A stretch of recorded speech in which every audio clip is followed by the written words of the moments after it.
Karibuni sana, karibuni sana. Leo nina fursa moja muhimu sana. Hii fursa ni kwa niaba ya Watanzania tu.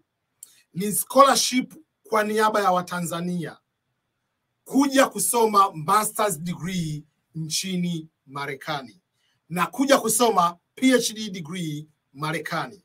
Kwa maana hiyo, hii fursa ni ya masters na PhD, doctorate studies. Naomba unisikilize kwa makini. Fursa hii inakava vitu vifuatavyo. Itakulipia gharama ya visa, itakulipia gharama ya nauli, itakulipia gharama ya ada ya shule, itakulipia stipend, hela ya matumizi yako kwa muda wote unaosoma, itakulipia gharama ya insurance, gharama ya vitabu na maisha yako yote ya Marekani. Ni udhamini unaofahamika kama Fulbright Scholarship.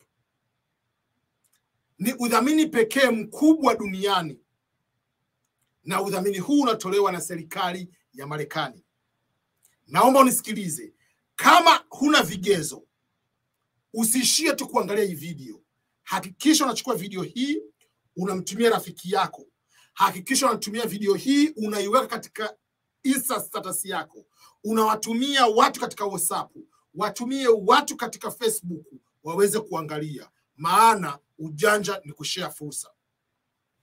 Sasa basi, nitaielezea fursa hii kiundani, inaitwaje na masharti yake ni yapi, unaombaje na unawezaje kuwa mtu mmojawapo ambao wanaweza kupata fursa hii. Kama leo ndio mara yako kwanza kukutana na mimi, naitwa Ernest Boniface Makulilo, maarufu kama EBM Scholars, ambapo nimekuwa Marekani kwa muda wa miaka 14 sasa hivi. Nilikuja Marekani kupitia udhamini wa Fulbright. Hila sio Fulbright hii ya masters na PhD, nilikuja kwa Fulbright ya kufundisha Kiswahili, maarufu kama Fulbright Foreign Language Teaching Assistantship Program, FLTA. Ile program ya Kiswahili itatangazwa hivi karibuni. Hii sio program ya kufundisha Kiswahili. Hii ni kwa niaba ya Watanzania. Kwa kama ni Mkenya, kuna Fulbright kama ya hivi kwa Wakenya. Kama ni Mganda, kuna ya Waganda. Hii ni kwa niaba ya Watanzania, na kama unavyoona kwenye screen nikionyesha hapa, au ukienda kwenye website ya US Embassy Tanzania, ukifungua katika Education and Culture, alafu unachagua Education and Exchange Programs, alafu unachagua Fulbright Programs, utaweza kuangalia Fulbright Foreign Teaching Student Program. Hii ni Fulbright Foreign Teaching Program. Sasa, kwanza unaweza kanipata mimi wapi kwa haraka? Kwa maelezo zaidi, nina YouTube channel kubwa 3. Channel ya kwanza ni EBM Scholars Channel, ambayo inafahamika kama ni youtube.com/EBM Scholars. Hiyo hapo ina subscribers zaidi ya 90,000 sasa hivi. Hiyo hapo ina mambo yote kuhusiana na scholarships, immigration, fursa za kazi, internships, volunteering, uandishi wa vitabu, vyote viko humu ndani. Lakini hiyo utaenda kwenye youtube.com/EBM Scholars. Kuna channel mpya nimetengeneza ambayo hii inaitwa ni Fully Funded Scholarships. Kwa ni youtube.com/Fully Funded Scholarships. Ukienda katika channel hiyo, utakutana na video nyingi sana, zote ni Fully Funded Scholarships. Ni channel mpya, hakikisha umesubscribe katika channel hiyo. Alafu kuna channel ambayo ni ya Kiswahili ambayo inaitwa ni EBM Swahili. Kwa ukienda kwenye youtube.com/EBM Swahili, utanikutana na video zangu, hizo ni za Kiswahili tu ambazo ziko humu ndani. Sasa basi, twende katika video yenyewe tuweza kuzungumzia hiyo fursa ya masters na PhD. Sasa basi, application cycle ya 2023-2024 is open. Maana yake ni nini? Unaomba sasa hivi kwa niaba ya kwenda kusoma masters au PhD mwezi Agosti 2023. Application imefunguliwa leo itakwenda mpaka deadline tarehe 31 mwezi Machi mwaka 2022, ndio muda wa application. Usizime moto. Hakikisha unafanya application yako kwa uangalifu. Una muda wa kutosha kufanya hii application. Utakapokwenda kufanya hii application, deadline tarehe hile pale, maana yake ni kwamba kila kitu kimekamilika. Tutazungumzia ni vitu gani vimekamilika. Tutazungumzia ni sifa gani inabidi uwe nazo. Wale applicants ambao wamekuwa successful watakuwa wanajulishwa kwamba interview itakuwa ni lini kwenye muda wa mwezi wa 4. Only successful candidates will be contacted and interviews will be scheduled for the April 2022. Hicho ni kitu cha muhimu sana kuzingatia. Kwa hiyo kama hutopata majibu yako mpaka katikati mwisho wa mwezi wa 4, maana yake wewe hujapita mchakato wa kuwa shortlisted. Ngoja niongezee msisitizo hapa. Hii ni tofauti na scholarship unazoomba wewe mwenyewe, ni kwamba unaapply chuo fulani unalipa. Wala lazima kujulisha kama umepata umekosa. Fulbright wenyewe kupitia hapo maana unaomba kupitia ubalozi wa Marekani Tanzania. Only shortlisted ndio utakaojulishwa. Successful candidates. Application yote ni online. Online applications are now available. Maana yake sio paper application. Sasa masharti yake ni yapi? Kama nilivyozungumza kwamba hii program una apply online. Katika description ya video hii naweka link ya kuapply ambayo ni unaweza kusema https:/ whatever zile mikwaju miwili apply.iie.org/FFSP 2023. Nitaiweka hiyo link ya application hapa na nitakuonesha jinsi gani unaweza kufanya hizo application. Application ni online. Kama hujawahi kuapply Fulbright program, maana una create new application. Kama umeshawahi kucreate account, maybe previous application, whether ni masters, whether ni PhD, whether ni ile program ya Kiswahili, unaenda kusign in moja kwa moja, alafu tuchagua program moja kwa moja ni ipi. Kama una swali, kuna email ambayo ni ile drs_exchanges@state.gov ndio ya kuwasiliana nayo. Sasa basi, hii program ina encourage wanawake kuomba, watapewa kipaumbele. Lakini lazima una vigezo. Hutopewa hii program just kwa sababu wewe ni mwanamke. Is open to all candidates but strongly encourages the inclusion of female candidates and prefers candidates who have not had extensive experience in the United States within recent 3 years. I mean, kama umeshakuwa Marekani, huwezi kuomba hii program kwa sababu tayari una extensive experience ya hapa. Wanataka watu ambao hawana extensive experience ya hapa. Kuna watu walisha apply maybe Fulbright ya masters au walisha kuoga Fulbright FLTA previously. Wanajiuliza, je, nina uwezo wa kuapply hii program nikapata? Kama ulishakuwa kwenye hii program, lazima ipite miaka 3. Recently, that means within the last 3 years, recipients of Fulbright are not eligible to apply. Ninazungumza hivyo sababu ninafahamu kuna mwaka mmoja kuna mtu mmoja alisha kuapply prior FLTA akawa shortlisted, lakini akafanya interview hakupita. Lakini kuna mwingine amefanya application ya masters na ya PhD amepata. Kwa hiyo inawezekana. Lakini kitu kingine cha msingi hapa inabidi mkiangalie.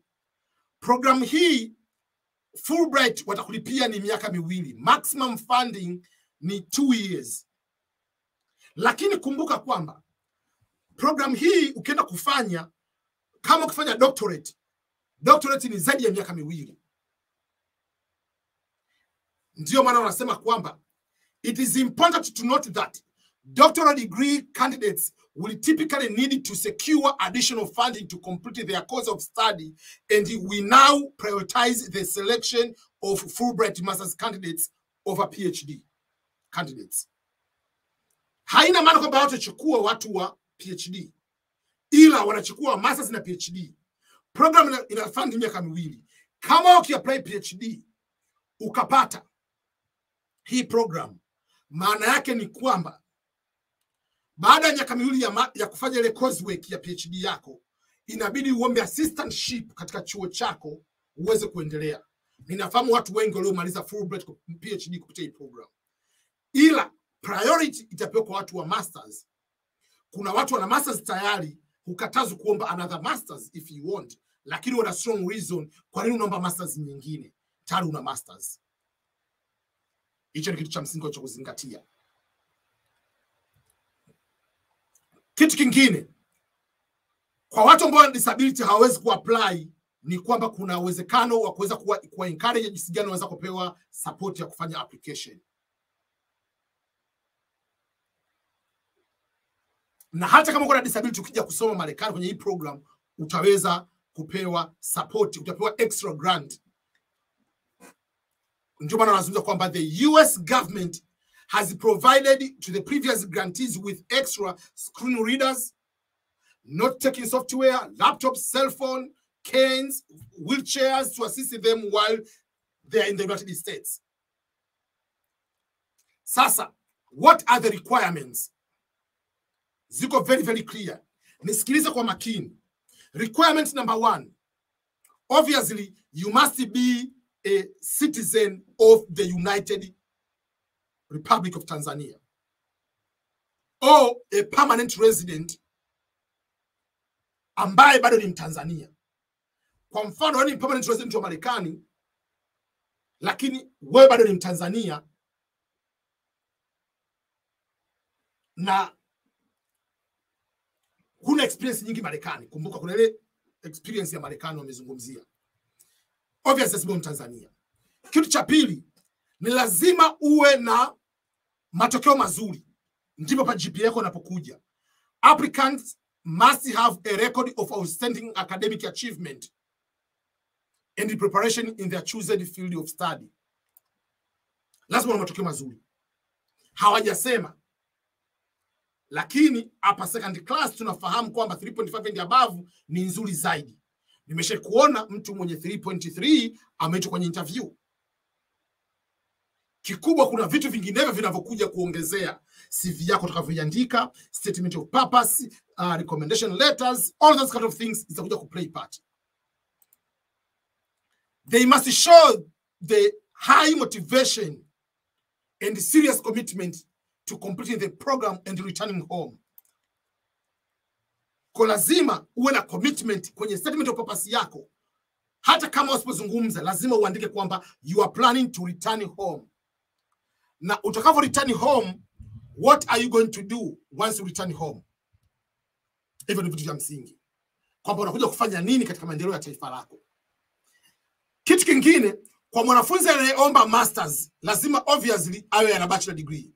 Achana na hichi kigezo anachosema kwamba lazima uwe na equivalent 4-year degree studies. Kwa Marekani bachelor degree ni miaka 4. Lakini kwa Tanzania degrees nyingi ni miaka 3. Lakini haina maana kwamba degree yako ni ndogo, no. Ukija kuangalia sisi tunasoma kozi nyingi kwa semester. Kwa mfano mtu anasoma kozi 8 kwa semester, Marekani anasoma kozi 4 kwa semester. Kwa ndio maana wanasoma miaka mingi Marekani tofauti na Tanzania. Kwa kikubwa wewe una bachelor degree, hicho kitu cha kwanza. Lakini kitu kingine, lazima huyo mtu kwa chini kuna degree hiyo hapo, kama una apply PhD obviously una masters. Maana yake ni kwamba candidates should have at least 3 years of tertiary study, should have the equivalent 13 years of primary, secondary and the undergraduate whatever, wanavyozungumzia hivyo vitu. Lakini sasa sharti lingine ni kwamba huyo applicant kama wewe ni mmoja wapo, you must have a wish to pursue your study in the field other than the current field of study. Kama ukitaka mfano, obviously kama umesoma sociology, ni vizuri uendelee na sociology. But for those who wish to continue to other plans, kwa mfano mimi nimesoma political science, lakini nataka kufanya masters of law, lazima ni justify na kushow demonstrating adequate background in that field. maana yake wana encourage mtu aendelee katika field ile ile aliyokuwa ameisomea, ni rahisi zaidi. Ila kama unahama field, for those applicants who wish to pursue study in the field other than their current field of study, lazima waprove kwamba hao watu wana sifa nyingineyo. Kwa mfano, mtu amesoma engineering lakini anataka kusoma leadership. Anaweza sema mimi nimekuwa mbunge kwa miaka au niliteuliwa na rais kufanya leadership position, kwa nataka kujiendeleza hichi kitu zaidi. Kwa unaonesha kitu kwamba kwa nini unataka kuhama ile field. Kuna kitu kingine katika hili hapa cha msingi. Katika application ya Fulbright hakuna sharti kwamba lazima umeshafanya mitihani. Watu nazungumza umefanya mtihani wa Kiingereza wa Test of English as a Foreign Language TOEFL or International English Language Testing System IELTS. Na lazima kwenye masters na PhD ufanye GRE au GMAT kutegemeana na unafanya program gani. Program hii hapa usiwe na wasiwasi. Watakulipia wenyewe. Kama ukifanya application, ukaenda kwa shortlist, ukafanya interview ukapita, watakulipia hela. Hiyo ndio inavyokuwa. Wanasema kwamba applicants must meet the minimum scores standardized test. Maana yake ni kwamba ukishapita mle ndani watakulipia, utafanya mtihani. Ila sio lazima una standardized test before. Sijui inaleta maana hiyo hapo? Na mimi nalikuwa nimeelewa hapo. Kitu kingine ni kwamba muombaji lazima awe affiliated with or committed to working with an academic institution au private, iwe public au private institution Tanzania upon returning hiyo kuli nyumbani. Na lazima apate endorsement toka katika chuo au chuo kikuu. Ngoja nielezee hii hapa ni nini. Kama wewe sasa hivi ni assistant lecturer au tutorial assistant unataka kuomba masters, wewe ni assistant lecturer unataka kuomba PhD, maana yake ni kwamba tayari umeshakuwa affiliated. There is no, it's easy to go.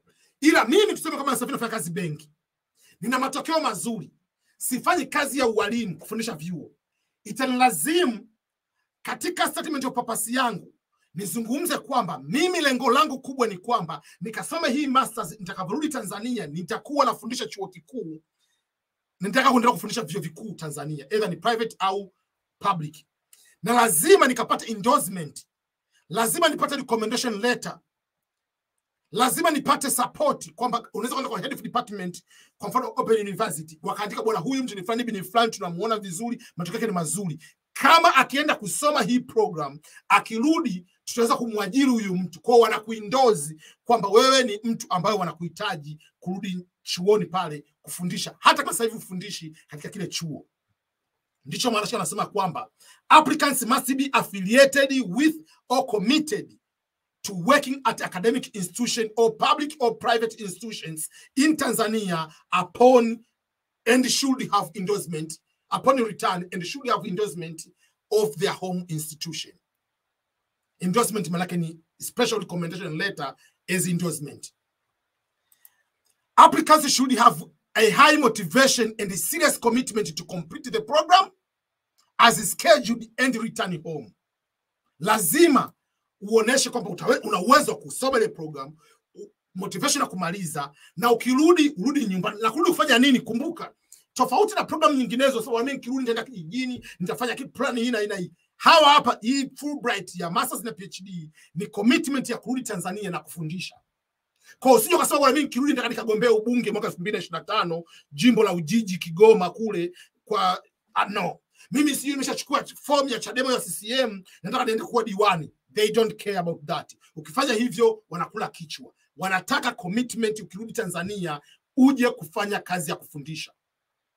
That is priority of this scholarship. Na ndio kama nimezungumza kwamba mtu ambaye hana extensive experience na maisha Marekani, kwa mimi siwezi kuomba. Kwa hiyo ni kwamba huyu mtu lazima awe ana bachelor degree ambayo imepatikanika mpaka kufikia mwaka 2020. Kwa mtu ambaye amaliza mwaka 2021 hawezi kupata. Kwa nini? Kwa sababu unless other than PhD, kwa sababu wanataka mtu mwenye 2 years of professional experience. Applicants must have a bachelor degree obtained before March 2020. Kwa sababu deadline ya application ni mwezi March 31 mwaka 2022. Maana yake wanataka kwamba by the day of the deadline uwe una 2 years of professional work experience. Kwa hiyo applicants must have a degree, bachelor degree, qualified apply masters before March 31st, 2020, as well as at least 2 years of professional experience relevant to their prospective field of study. Kwa wanataka experience yako iwe wakati umeshapata degree yako. Kuna mtu mwingine anaweza kutoka kwamba ni aje mpungua miezi michache kama alimaliza mwezi wa 5 afa kaanza kazi right away, na kuna watu wengine wanafanya kazi before. You can try to put all those things together ukaweza ku-apply. Hata kama huna uki-apply, mtu mzingine ana experience wakati anafanya kazi, anafundisha, wakati anasoma alikuwa anafanya kazi, anaweza kana 2 years experience, lakini wanachotaka experience zaidi baada ya kumaliza kazi. Kwa hiyo unaweza kukombari kama una mwaka mmoja na miaka mingine, they are not going to beat you kama uki-apply. Applicants must have sufficient high level of English proficiency kuweza kusoma. Obviously utapimwa baadaye na mtihani wa Kiingereza. No applicant may receive more than 1 Fulbright student grant, including half-year scholars alumni. This does not apply to the foreign teaching assistant for alumni. Maana yake ni kwamba mfano kama wewe umeapply FLTA, Fulbright Foreign Language Teaching Assistant, unaweza kuapply na hii hapa. Ukipata tuchagua moja ya kwenda nayo.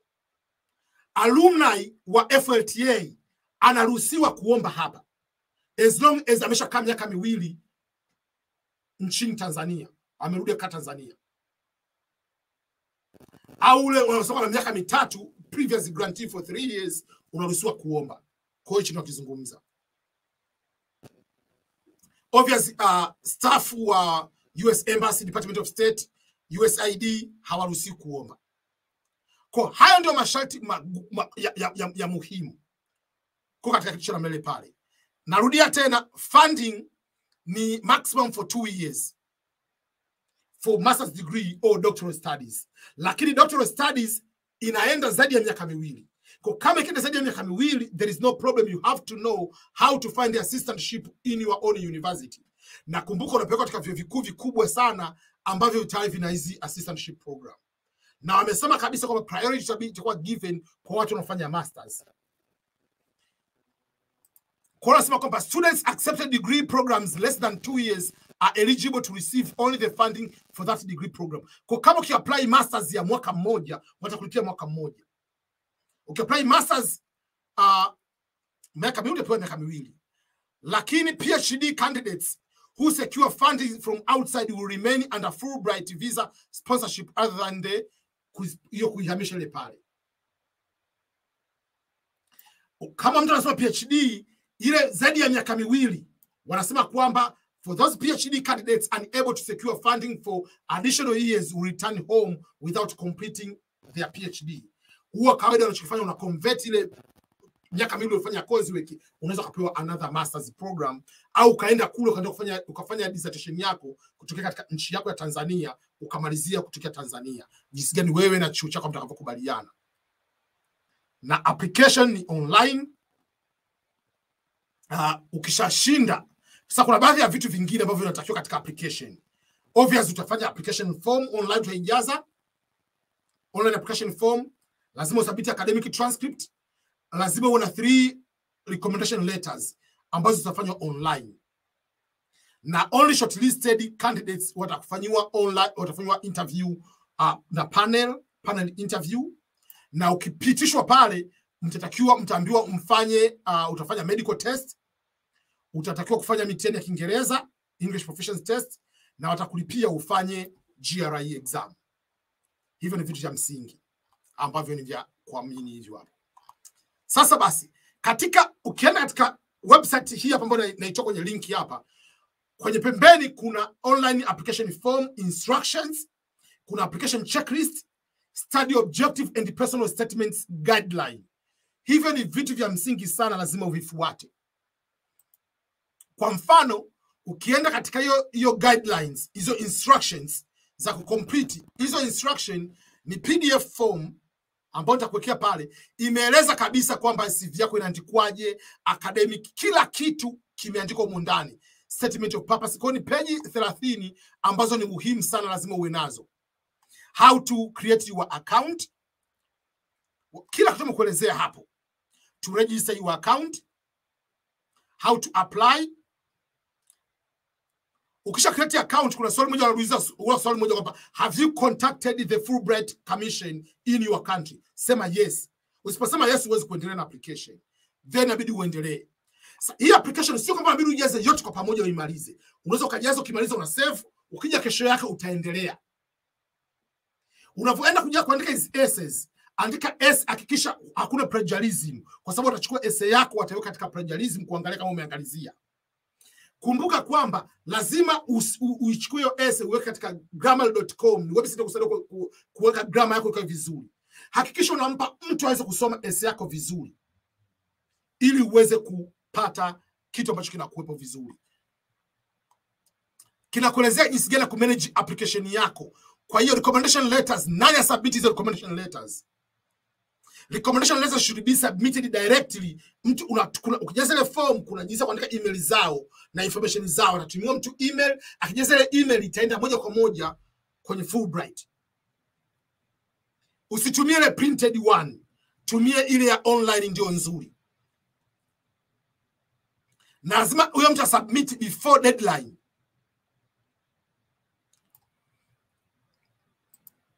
If your recommender is unavailable, you'll have the option to exclude the recommender and add the alternative after you submit the application. Kwa unaweza kaenda kubadilisha recommender wako, lakini hakikisha kwamba unapata recommender, na akisubmit recommendation utapata notification. Form ni ya kawaida, ni ile masuala ya kawaida, preliminary question, which program are you applying, ni Fulbright ile pale, are you a US citizen, whatever. Kuna maswali ya namna ile pale, do you have dual citizen, majibu yake, kila kitu kimeelezwa hapo.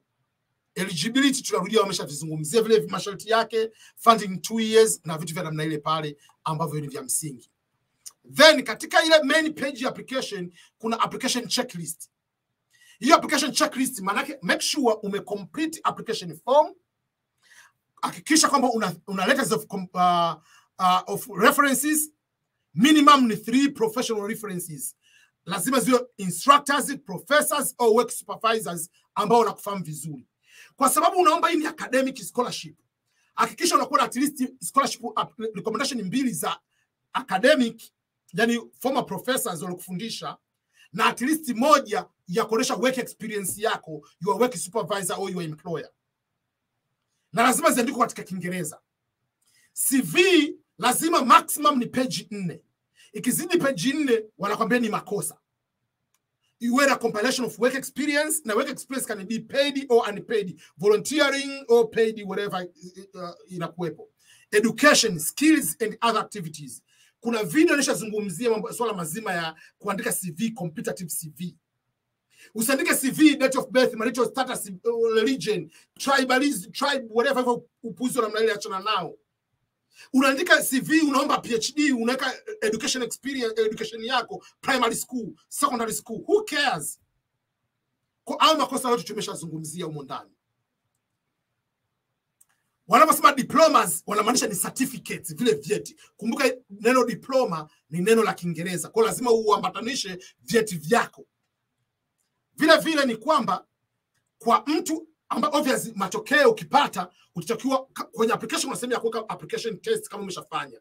Kama umeshafanya unaweka matokeo. Kama hujafanya in the last 2 years, acha wazi. Maana yake ni kwamba ukifaulu watakulipia hela ukafanya mtihani wa Kiingereza wa TOEFL. Na mtihani wa GRE watakwambia ukafanye baadaye. Kuna kitu ambacho kinachoitwa writing sample kitachohitajika. Writing sample ni any academic paper, either published or academic paper umeandika katika presentation yako, wanataka kuona uwezo wako kuandika, itahitajika. Ni sample yako. Kwenye interview itakuwepo face to face interview, lakini kutokana na COVID watafanya Skype interview au Zoom interview. Recently wamekuwa wanafanya Zoom interview kuanzia mwaka 2020. Vitu vingine ni kwamba utatakiwa una passport, obviously kwa sababu attach document yako, passport yako. Kama huna unaweza ku attach ile national ID yako, ukasema kwamba uta process passport yako. Vitu kama vya namna hiyo hapo ni vya msingi cha kuangalia. Kwa hiyo na max wameonyesha kwamba ni max za namna gani, kwa hivyo usiwazi sana. Then kuna masuala wale wanataka kujua masuala personal statements, study objective. Kumbuka kwamba lengo kubwa la hii program ni kuja kusoma Marekani na kurudi Tanzania kwenye kubezi katika masuala ya kufundisha. Kwa hiyo unaambiwa kwamba katika study objective au research objective lazima uwe be specific to your degree objective. Field yako ni ile pale, interest zako ni ile pale. Why you are interested to study that particular degree program. Describe the programs unataka kuzisoma. How does it fit to your education background and your future objectives? Kumbuka future objectives zako ni kuja Tanzania kufundisha. Sio kuja kugombea ubunge. Sio kuja kufungua duka la nguo. No. How are your research interests? Au hizo unaweza kufanya zitakuja kuwa beneficial katika kuja kudili masuala current challenges in your country. How are they going to be applicable your studies upon return to your home country?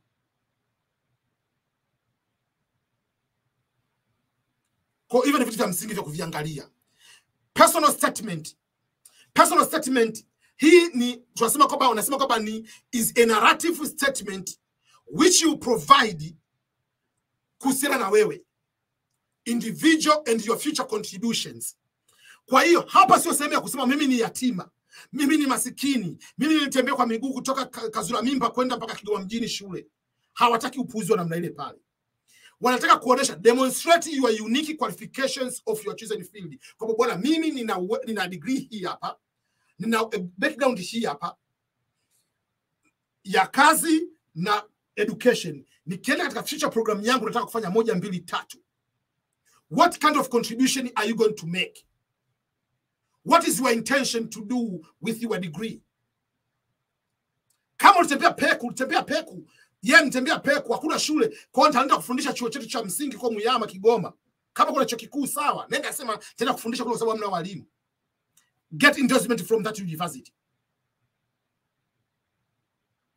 The essay should be at least 1 page, but not longer than 2 pages. And you have to use your own words.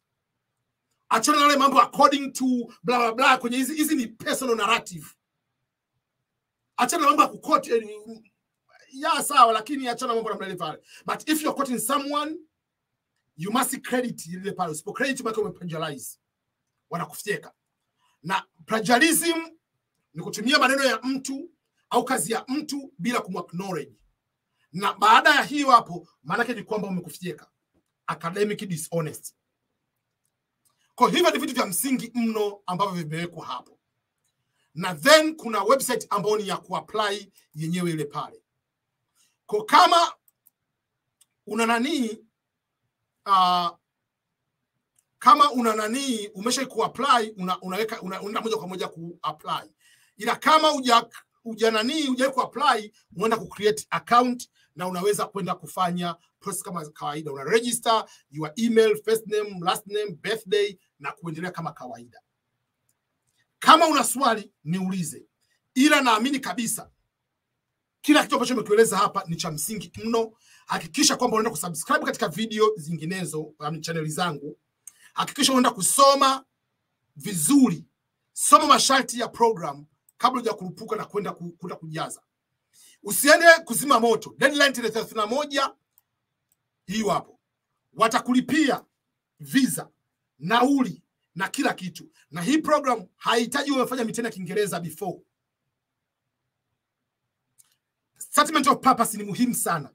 CV yako ni muhimu sana. Work experience ni muhimu sana. Your GPA ni muhimu sana. Kwa hiyo anza kufanya hiyo application. Advantage kubwa ya Fulbright tofauti na program nyinginezo ni hii hapa. Program hii tofauti na program nyinginezo, Hii hapa mna compete wa Tanzania watupu. Unapozungumzia program kama mfano una apply moja kwa moja University of Stanford University, maana una apply una compete na watu kutoka nchi mbalimbali. Lakini ukiapply program hii hapa una compete na Watanzania wale wale wenye GPA zile zile, wana work experience zile zile, na interview unafanywa na Watanzania wale wale. Ila ukienda ku apply muziki kama chevening mna compete na dunia nzima. Hii hapa ni specific kwa niaba ya Tanzania na inakuwa process na US Embassy in Tanzania. Kwa hiyo don't take it for granted hii hapa opportunities. Hakikisha una share information hii. Hakikisha umesubscribe kwenye EBM Swahili.